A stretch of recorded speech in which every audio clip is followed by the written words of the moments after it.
నమ పార్వతీ పతయే హర హర మహాదేవ హర. మన భారతదేశానికే తలమానికమైనటువంటి గొప్పనైనటువంటి రాష్ట్రము కాశ్మీర దేశం, జమ్మూ కాశ్మీర్ రాష్ట్రం. అందులో అత్యంత గొప్పనైనటువంటి ప్రకృతి రమణీయమైనటువంటి స్థానమునకు వెలగు ఈ పవిత్రమైనటువంటి రాష్ట్రం.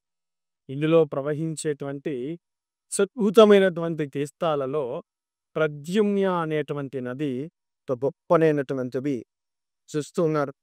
ఈ ఎత్తైన కొండల మధ్యలో నుంచి జారువారేటువంటి ప్రవాహం ఈ ప్రద్యుమ్న నది. ఇది చిరాప్ నదికి ఉపనది.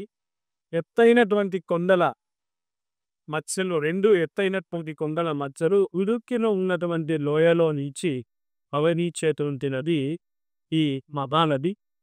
ఈ నది యొక్క సేకరణ సుమారు విద్యాపీఠ ఫలితమంతా పైనుంచి కిందికి దిగి ఈ అత్యద్భుతమైనటువంటి నది, పరమ పవిత్రమైనటువంటి నది. ఇందులో నీళ్లను మీరు చూడవచ్చు. చక్కనైనటువంటి శుద్ధత్వము, పవిత్రత్వం ఇవి రెండు కలిగినటువంటి ఒక గొప్పనైనటువంటి నది. ఈ తీర్థాన్ని ప్రద్యుమ్న నది అని పేరు. ఈ మహానది తీర్థాన్ని మనం జలలింగార్చనలో వినియోగించుకోబోతున్నాం.